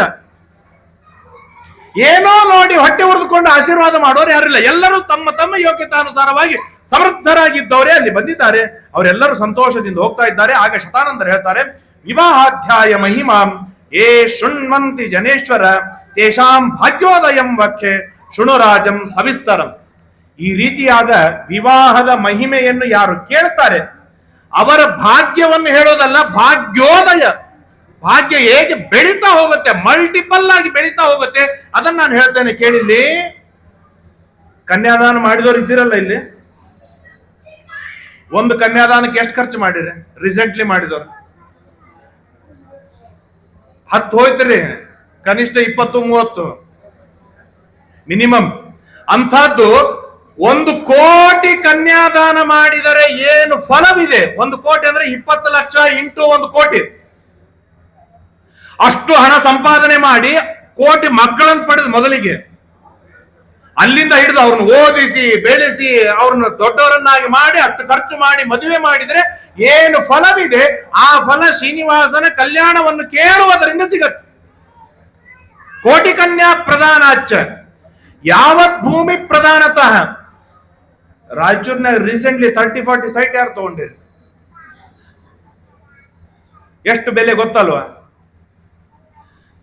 ಹೀಗಿರುವಾಗ ಸಮಗ್ರವಾದ ಭೂಮಿಯನ್ನು ದುಡ್ಡು ಕೊಟ್ಟು ತೆಗೆದುಕೊಂಡು ಅಥವಾ ಯುದ್ಧ ಮಾಡಿ ಎಲ್ಲರನ್ನು ಸೋಲಿಸಿ ನಾನು ಸಂಪಾದನೆ ಮಾಡಿ ಕಶ್ಯಪರಂತ ಯೋಗ್ಯರಾದ ಬ್ರಾಹ್ಮಣರಿಗೆ ಎತ್ತಿ ಕೃಷ್ಣಾರ್ಪಣ ಮಸ್ತು ಅಂತ ದಾನ ಕೊಟ್ಟರೆ ಏನು ಫಲವಿದೆ? ಆ ಫಲ ಶ್ರೀನಿವಾಸ ಕಲ್ಯಾಣ ಕೇಳುವುದರಿಂದ ಸಿಗತ್ತೆ. ಇದು ಶ್ರೀನಿವಾಸ ಕಲ್ಯಾಣದ ಮಹಿಮ. ಉತ್ಸವಂ ಕಾರಯಂತಿ, ಯಾರು ಶ್ರೀನಿವಾಸನ ಕಲ್ಯಾಣೋತ್ಸವವನ್ನು ಮಾಡಿಸ್ತಾರೆ ಅವನ ವೈವಾಹ ಅತ್ಯಂತ ಶೀಘ್ರದೊಳಗೆ ಅವನಿಗೆ ಕಲ್ಯಾಣವಾಗತ್ತೆ. ತಸ್ಯೋತ್ಸವೋ ಭವೇದ್ರಾಜನ್ ವೆಂಕಟೇಶ ಪ್ರಸಾದತಃ ಇತಿದೇ ಕಥಿತಂ ರಾಜನ್ ವಿವಾಹ ಚರಿತಂ ಹರೇಃ ಶುಭದಂ ಶೃಣ್ವತಾಂ ರಾಜನ್ ಸರ್ವೇಷಾಂ ಮಂಗಲಪ್ರದಂ ಇತಿ ಶ್ರೀಮದ್ ಭವಿಷ್ಯೋತ್ತರ ಪುರಾಣೆ ವೆಂಕಟಗಿರಿ ಮಹಾತ್ಮೆ ಶ್ರೀ ವೆಂಕಟೇಶ ಕಲ್ಯಾಣ ಮಹೋತ್ಸವ ವರ್ಣನಂ ನಾಮ 12ೋಧ್ಯಾಯ ಎಂಬುದಾಗಿ ಇಲ್ಲಿವರೆಗೆ ಶ್ರೀನಿವಾಸನ ದಿವ್ಯವಾದ ಮಹಿಮೆಯನ್ನು ತಿಳಿಸಿಕೊಡ್ತಾರೆ. ಆ ಶ್ರೀನಿವಾಸನ ಮಹಿಮೆಯನ್ನು ಈ 5-6 ದಿನಗಳಲ್ಲಿ ನಾವು ಕೇಳ್ತಾ ಇರುವಾಗ ಕೇವಲ ಬಾಯಿಯಿಂದ ಶ್ರೀನಿವಾಸನ ಮದುವೆ, ಶ್ರೀನಿವಾಸನ ಕಲ್ಯಾಣ ಅಂತ ನಮ್ಮ ಮಾಯೊಳಗೆ ರಟ್ಟ ಹೊಡೆದಿವಲ್ಲ, ಪ್ರತಿ ಬಾರಿ ಹೇಳುವುದರಿಂದಲೂ ಕೋಟಿ ಪಾಪಗಳ ಪರಿಹಾರವಾಗತ್ತೆ. ಇವತ್ತಿನಿಂದ ದಯಮಾಡಿ ಪ್ರತಿಯೊಬ್ಬರೂ ಕೂಡ ವಿಶೇಷವಾಗಿ ಶ್ರೀನಿವಾಸನನ್ನು ಸ್ಮರಣೆಯನ್ನು ಮಾಡಿ ನಮ್ಮ ಮಕ್ಕಳಿಗೆ ಒಳ್ಳೆ ಹುಡುಗ ಸಿಗಬೇಕು, ಧಾರ್ಮಿಕನಾಗಿರ್ಬೇಕು, ಸದಾಚಾರಿಯಾಗಿರಬೇಕು, ಮೊಟ್ಟ ಮೊದಲಿಗೆ ನಮ್ಮವನಾಗಿರಬೇಕು, ಸಜ್ಜನನಾಗಿರಬೇಕು, ಗುಣವಂತನಾಗಿರಬೇಕು, ಸೌಭಾಗ್ಯವಂತನಾಗಿರಬೇಕು, ಸಮೃದ್ಧನಾಗಿರಬೇಕು, ಸೌಖ್ಯವನ್ನು ಕೂಡಿದವನಾಗಿರಬೇಕು. ಮಿನಿಮಮ್ ತನ್ನ 100ನೇ ತಲೆಮಾರಿನವರೆಗೆ ಮಕ್ಕಳಾಗುವವರೆಗೂ ಏನ್ ಪುಣ್ಯ ಬೇಕೋ ಆ ಪುಣ್ಯವನ್ನು ಸಂಪಾದನೆಯನ್ನು ಮಾಡಿರುವವನಾಗಿರ್ಬೇಕು. ಅಂತಹ ಯೋಗ್ಯನಾದ ಅಳಿಯ ನಮಗೆ ಸಿಗಲಿ ಎಂಬುದಾಗಿ ಶ್ರೀನಿವಾಸನನ್ನು ಸ್ಮರಣೆಯನ್ನು ಮಾಡಬೇಕು. ಅದೇ ರೀತಿಯಾಗಿ ಯೋಗ್ಯವಾದ ಸೊಸೆ ಸಿಗಲಿ. ಯಾವ ಕಾರಣಕ್ಕೂ ಬೇರೆಯವರನ್ನು ಒರೆಸಿರಬಾರದು, ನಮ್ಮವರನ್ನು ಒರೆಸಿರಬೇಕು, ಸೌಭಾಗ್ಯವಂತಳಾಗಬೇಕು, ದೀರ್ಘವಾದ ಸೌಮಂಗಲ್ಯವನ್ನು ಉಳ್ಳವರಾಗಿರಬೇಕು, ಉತ್ತಮವಾದ ಮಕ್ಕಳು, ಮೊಮ್ಮಕ್ಕಳು, ಮರಿಮಕ್ಕಳ ಸಂತತಿಯನ್ನು ಪಡೆಯುವವಳಾಗಬೇಕು. ಅಂತಹ ಯೋಗ್ಯಳಾದ ಸೊಸೆಯಂದರು ನಮಗೆ ಸಿಗಲಿ ಎಂಬುದಾಗಿ ವಿಶೇಷವಾಗಿ ಶ್ರೀಭೂ ಸಹಿತ ಶ್ರೀನಿವಾಸ ದೇವರನ್ನು ವಿಶಿಷ್ಟ ರೀತಿಯಿಂದ ಸ್ಮರಣೆಯನ್ನು ಮಾಡಬೇಕು. ಆ ತರಹದ ಸಂಕಲ್ಪವನ್ನು ಮಾಡಲೇಬೇಕು. ಯಾಕೆ ಮಾಡಬೇಕು ಎನ್ನುವ ಒಂದು ಕಾರಣವನ್ನು ಹೇಳಿ ಮುಗಿಸ್ತೇನೆ. ಈಗ ನೀವ್ಯಾರಾದ್ರೂ ಬಂದು ಆಚಾರ್ ಬಹಳ ಲೇಟ್ ಮಾಡಿದ್ರಿ, ಆದ್ರೂ ಉಪನ್ಯಾಸ ಚಲೋ ಆಯ್ತು ಅಂತ ನೀವೇನಾದ್ರೂ ಹೇಳಿದ್ರೆ ನನ್ನ ಬಾಯಿಂದ ಬರೋದು ಒಂದೇ ಮಾತು, ನಮ್ದೇನಲ್ಲ, ನಮ್ಮ ಹಿರಿಯರ ಪುಣ್ಯ. ಹಾಗೆ ಪ್ರತಿಯೊಬ್ಬರು, ನಾನು ಸುಮ್ಮನೆ ಎಕ್ಸಾಂಪಲ್ ಕೊಟ್ಟೆ, ಪ್ರತಿಯೊಬ್ಬರಿಗೂ ಇದು ಅನುಭವ. ಈ ನನ್ನ ಹಿರಿಯರ ಪುಣ್ಯ ಅಂತ ನನ್ನ ಮೊಮ್ಮಗ ನೆನೆಸ್ಬೇಕೋ ಬೇಡ? ನನ್ನ ಹಿರಿಯರ ಪುಣ್ಯದಿಂದ ನಾನು ಮನೆ ಕಟ್ಟೆ, ನಾನು ಮದುವೆ ಮಾಡಿಕೊಂಡೆ, ನಾನು ಮಕ್ಕಳನ್ನು ಪಡೆದೇನೆ, ನಾನು ಐಶ್ವರ್ಯವನ್ನು ಪಡೆದಿದ್ದೇನೆ. ಇವತ್ತು 1 ಲಕ್ಷ ಅಲ್ಲ, ನಮ್ಮ ಮೊಮ್ಮಗ ಕನಿಷ್ಠ 25 ಲಕ್ಷ ರೂಪಾಯಿ ಮಂತ್ಲಿ ಗಳಿಸ್ಬೇಕಾಗತ್ತೆ. ಇಲ್ಲದೆ ಅದು ನಡೆಯೋದಿಲ್ಲ. ಅಷ್ಟು ಸಮೃದ್ಧಿ ಅವನಿಗೆ ಸಿಗಬೇಕು ಅಂತಂದ್ರೆ ನಾವು ರಾಶಿ ರಾಶಿ ಪುಣ್ಯ ಮಾಡಿ ಇಟ್ಟಿದ್ದರೆ, ನಮ್ಮ ಅಜ್ಜನ ಪುಣ್ಯದಿಂದ ಇವತ್ತು ಆ ಸುಖವಾಗಿದ್ದೀರಪ್ಪ ಅಂತ ಅವನು ನೆನೆಸ್ತಾನೆ. ಆ ಸ್ವಾರ್ಥದಿಂದಾಗಿ ಆದರೂ ಇವತ್ತು ನಾವೆಲ್ಲರೂ ಏಕ ಪ್ರಕಾರವಾಗಿ ಇವತ್ತಿನಿಂದ ಪುಣ್ಯವನ್ನು ಮಾಡಬೇಕು, ಪುಣ್ಯವನ್ನು ಸಂಪಾದನೆಯನ್ನು ಮಾಡಬೇಕು, ನಾವು ಪುಣ್ಯವಂತರಾಗಬೇಕು. ಇದು ಅತ್ಯಂತ ಜೀವಮಾನದ ಧ್ಯೇಯೋದ್ದೇಶ ಎಂಬುದಾಗಿ ನಾನು ಭಾವಿಸ್ತಾ, ತಾವೆಲ್ಲರೂ ಅದಕ್ಕೆ ಪಣತೊಟ್ಟು ಸಿದ್ಧರಾಗಿದ್ದೀರಿ ಎಂಬುದಾಗಿ ಗಟ್ಟಿಯಾಗಿ ನಾನು ನಂಬಿ ಇವತ್ತಿನ ಈ 4 ಮಾತುಗಳನ್ನು ಮುಕ್ತಾಯ ಮಾಡ್ತೇನೆ. ಹರಯೇ ನಮಃ. ಶ್ರೀಕೃಷ್ಣಾರ್ಪಣಮಸ್ತು. ಯಸ್ಸರ್ವಗುಣ ಸಂಪೂರ್ಣ ಸರ್ವದೋಷ ವಿವರ್ಜಿತ ಪ್ರಿಯತಾಂ ಪ್ರೀತಯೇ ಬಾಲಂ ವಿಷ್ಣುರ್ಮೇ ಪರಮಸ್ಸರತ ಅನೇನ ಭಾವಿ ಯತ್ಪುಣ್ಯಂ ತದಾಪ್ನೋತು ಗುರುರ್ನಮ. ಶ್ರೀಕೃಷ್ಣಾರ್ಪಣಮಸ್ತು. NGO ಕಾಲನಿ ವೆಂಕಟೇಶ ದೇವರ ಒಂದು ವಿಶಿಷ್ಟವಾದ ದೇವಸ್ಥಾನ. ಸುಷಿಮೀಂದ್ರ ತೀರ್ಥರು, ಹೌದಲ್ಲ, ಸುಷಿಮೀಂದ್ರ ತೀರ್ಥರು ಪ್ರತಿಷ್ಠಾಪನೆಯನ್ನು ಮಾಡಿ ದಿವ್ಯವಾದ ಸನ್ನಿಧಾನವನ್ನು ಇಲ್ಲಿ ತಂದು ಇಟ್ಟಿದ್ದಾರೆ. ಇಲ್ಲಿ ಮಾಡುವ ಅನೇಕ ಸೇವೆಗಳಿಂದ ಅನೇಕ ತರಹದ ಫಲಗಳನ್ನು ಪಡೆದವರು ಇದ್ದಾರೆ ಎಂಬುದಾಗಿ ನಾವು ಕೇಳ್ತೇವೆ, ಹೇಳ್ತೇವೆ. ವಿಶೇಷವಾಗಿ ಆ ಸುಷಿಮೀಂದ್ರರಿಗೆ ಜ್ಞಾನದೊಳಗೆ ಎಷ್ಟು ಅಭಿರುಚಿ ಇತ್ತು ಅಂತಂದ್ರೆ, ಇಲ್ಲಿ ಉಳಿದ ಕಾರ್ಯಕ್ರಮಗಳು ಮತ್ತು ಸಂಸ್ಥಾನ ಇದ್ದ ಮೇಲೆ ಉಳಿದ 100 ಕಾರ್ಯಕ್ರಮಗಳು ಇದ್ದೇ ಇರುತ್ತೆ, ಬರಬೇಕು, ಹೋಗ್ಬೇಕು, ಎಲ್ಲ ಆಗಬೇಕು. ಆದರೆ ಅದರ ಜೊತೆಗೆ ನಿತ್ಯ ಬ್ರಾಹ್ಮಣರಿಗೆ ಊಟವಾಗತ್ತೆ, ಮೇಲಿಂದ ಇಲ್ಲಿ ಪ್ರವಚನವಾಗತ್ತೆ. ಈ 2 ಏನು ಮಾಡಿದ್ದಾರೆ, ಇದು ಸುಷಿಮೀಂದ್ರ ತೀರ್ಥರು ಮಾಡಿದ ದೊಡ್ಡದಾಗಿರ್ತಕ್ಕಂಥ ಉಪಕಾರ ಎಂಬುದಾಗಿ ಆ ಮಹಾಸ್ವಾಮಿಗಳವರನ್ನು ವಿಶೇಷವಾಗಿ ನೆನೆಸ್ತೇನೆ. ಅವರ ಅನುಗ್ರಹದ ಬಲದಿಂದ ನಮ್ಮ ಕಮಿಟಿಯ ಇಲ್ಲಿ ಪ್ರತಿ ಬಾರಿ ಅಧ್ಯಕ್ಷರು ಬದಲಾಗಿರ್ತಾರೆ, ಅದರಿಂದ ಯಾರು ಗೊತ್ತಿಲ್ಲ ನನಗೆ. ಅದೇ ಅಂತೂ ನಾ ಬಂದಾಗಂತೂ ಅಂತೂ ಆ ಅಧ್ಯಕ್ಷರಿಂದ ಹಿಡಿದುಕೊಂಡು ಆ 15-16 ಜನ ಏನ್ ಕಮಿಟಿ ಅವರಿದ್ದಾರೆ, ಎಲ್ಲರೂ ಕೂಡ ಏಕಶ್ರದ್ಧೆಯಿಂದ ಬ್ರಾಹ್ಮಣರಿಗೆ ಭೋಜನಕ್ಕೆ ಅನುಕೂಲವನ್ನು ಮಾಡ್ತಾರೆ. ಶುದ್ಧವಾದ ಮಡಿ ಆಗುವುದಕ್ಕೆ ಎಷ್ಟು ಪ್ರಯತ್ನ ಬೇಕೋ ಅಷ್ಟು ಪ್ರಯತ್ನವನ್ನು ಮಾಡ್ತಾರೆ. ಅದರಿಂದಲೇನೆ ಈ ಸಂಸ್ಥೆಗೆ ಹಿತವಾಗಿದೆ, ಈ ಸಂಸ್ಥೆಗೆ ಮಂಗಳವಾಗಿದೆ, ಈ ಸಂಸ್ಥೆ ಸಮೃದ್ಧವಾಗಿ ಬೆಳೀತಾ ಇದೆ. ಇನ್ನೂ ಹೆಚ್ಚಿನ ಮಟ್ಟದೊಳಗೆ ಬ್ರಾಹ್ಮಣರಿಗೆ ಶುದ್ಧವಾದ ಅನ್ನದಾನವಾಗಲಿ. ಬಂದ ಆಚಾರ್ಯಗಳಿಗೆ ನಾವು ದುಡ್ಡು ಇಸ್ಕೊಳ್ಳೋದಿಲ್ಲ ಅಂತ ಹೇಳಿ ಅನ್ನದಾನವನ್ನು ಮಾಡೋಣ. ಆ ಅನ್ನದಾನದಿಂದ ಅಕ್ಷರಶಃ ಹೇಳ್ತೇನೆ, ಇದು ಬರೀ ಸಿಮೆಂಟ್ ಉಳಿದದಲ್ಲ, ಖಾಲಿ ಇಲ್ಲಿ ಅನ್ನದಾನವಾಗಲಿ, ಬೆಳ್ಳಿ ಕವಚ ಹಾಕಿಸ್ತಾರೆ. ಇದು ಅತ್ಯಂತ ಭರವಸೆ ವಿಶ್ವಾಸದಿಂದ ನಾನು ಹೇಳ್ತೇನೆ, ನಾನು ಅನುಭವಿಸಿದ್ದು ಹೇಳ್ತೇನೆ. ಇದು ಅನ್ನದಾನದ ದಿವ್ಯವಾಗಿರ್ತಕ್ಕಂಥ ಫಲ. ಆ ತರಹದ ಸೌಭಾಗ್ಯವನ್ನು ಎಲ್ಲರಿಗೂ ಬರಲಿ. ತಾವೆಲ್ಲರೂ ಏನೇನೋ ಪ್ರಾರ್ಥನೆಗಳನ್ನು ಇಟ್ಟುಕೊಂಡು ಇಲ್ಲಿ ಭಾಗವಹಿಸಿದ್ದೀರಾ. ವಿಶೇಷವಾಗಿ ಎಲ್ಲರಿಗೂ ಅನೇಕರಿಗೆ ವಿವಾಹ ಭಾಗ್ಯ ಆಗಬೇಕಾಗಿದೆ, ವಿವಾಹ ಸೌಭಾಗ್ಯ ಒದಗಿ ಬರಬೇಕಾಗಿದೆ. ಮಕ್ಕಳಿಗೋ ಅಥವಾ ಬಂದ ಯುವಕರಿಗೋ ಯುವತಿಯರಿಗೋ ಅವರಿಗೆಲ್ಲರಿಗೂ ಕೂಡ ಪರಮ ದಿವ್ಯವಾದ ಮಂಗಳಗಳಾಗಲಿ, ಉತ್ತಮವಾದ ಸಂತಾನಗಳಾಗಲಿ. ದೇವರು ಗುರುಗಳು ನಮಗೆಲ್ಲರಿಗೂ ವಿಶೇಷವಾದ ಅನುಗ್ರಹವನ್ನು ಮಾಡಲಿ.